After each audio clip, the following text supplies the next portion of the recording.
Good morning, Open Heart family. It is wonderful to be here with all of you on this Sunday in May, enjoying the beautiful spring. And namaste, the goddess and the divine within me, honors, recognizes, and celebrates the divine within you. So let's get started with the talk today. So our May theme is Live Your Impossible. And my talk title today is That's Impossible. Now our talk text today, to achieve the impossible, it is precisely the unthinkable that must be thought.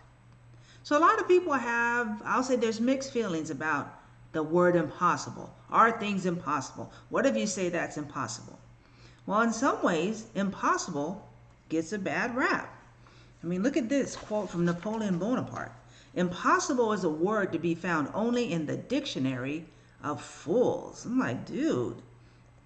Bruce Lee, when you say that something is impossible, you have made it impossible. And then, ouch, look at this quote from Muhammad Ali. Impossible is just a big word thrown around by small men who find it easier to live in the world they've been given than to explore the power they have in it. Impossible is not a fact, it's an opinion. Impossible is not a declaration, it's a dare. Impossible is potential. Impossible is temporary. Impossible is nothing. I'm not disagreeing with these great men in any way. I want to present another view or an additional perspective on impossible thinking. I want to present like the yin to the yang or the yang to the yin of impossible thinking. So first of all, there are some things that are impossible. It's impossible to win the great prizes of life without running risk. To live a life that is transformative, empowering, a life that has you and I being a beneficial presence on this planet, a life that brings healing and uplifting is a life of risk. So it's impossible to have that type of life without taking risk.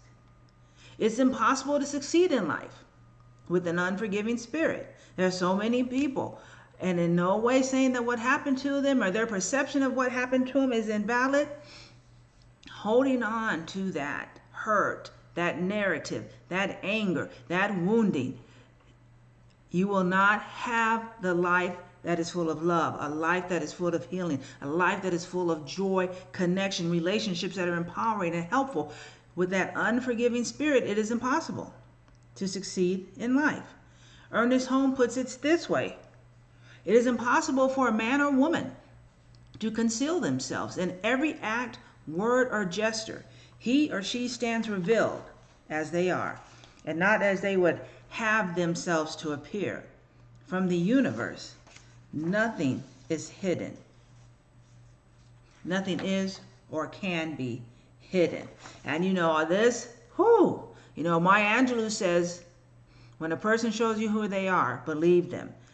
Folks can sit in church and traditional church and even in unity and new thought churches and for an hour or two be all holy, holy and hey, but get them in a board meeting, get them in a steward board meeting, a trustee meeting, a leadership council meeting, and whoo, Lord.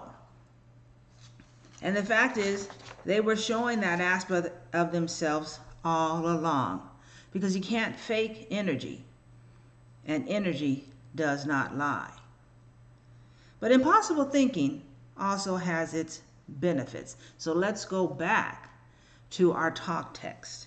To achieve the impossible, it is precisely the unthinkable that must be thought. We have got to think about impossible things and ways to make that possible.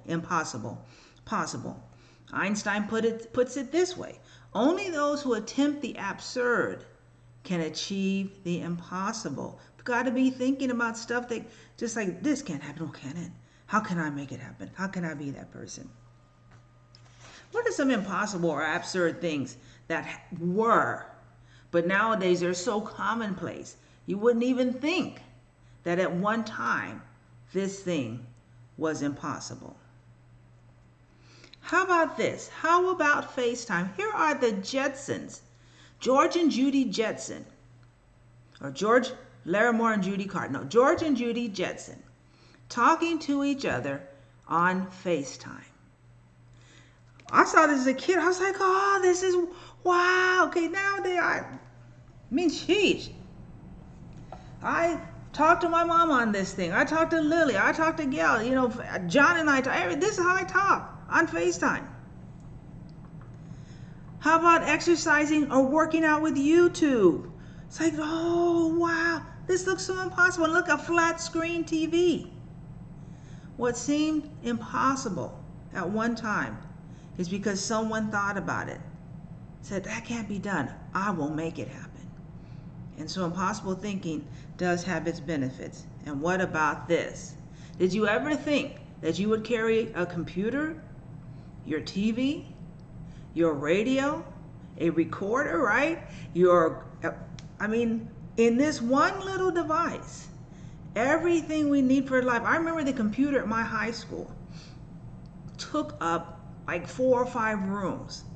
And if you were caught in there, which I don't know why anyone would be in there, because it was like temperature controlled, the computer was floor to ceiling, it was huge. And it was like, it's huge. If you stepped foot in there, you would be expelled, period. And yet now, we carry a computer. I remember my teacher, when calculators came out, someone said, well, I don't need to take this math class no more. And she's like, yes, you do, because you will not be able to carry a calculator with you all the time. Here it is. So impossible thinking. Even you watch Star Trek: The Next Generation, when Data would tell his computer play Mozart, blah, blah, blah, blah. Well, the person who came out with the iPad, I think, I should have got the story, but here you go. He saw that and he says, how can music stream? How can something that appears to be impossible? So impossible thinking has its benefits.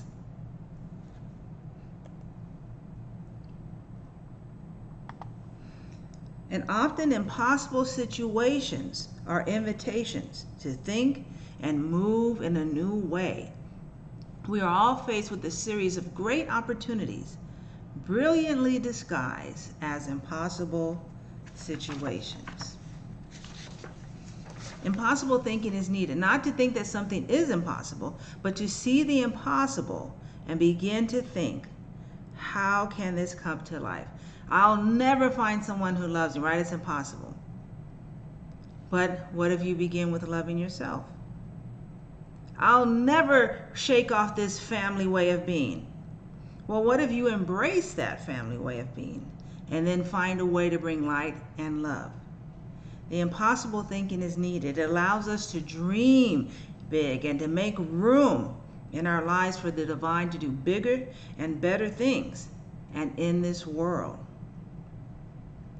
Impossible. Live the impossible, think the impossible, and then do the impossible. Believe and act as if it were impossible to fail. Namaste. Have a beautiful, beautiful Sunday.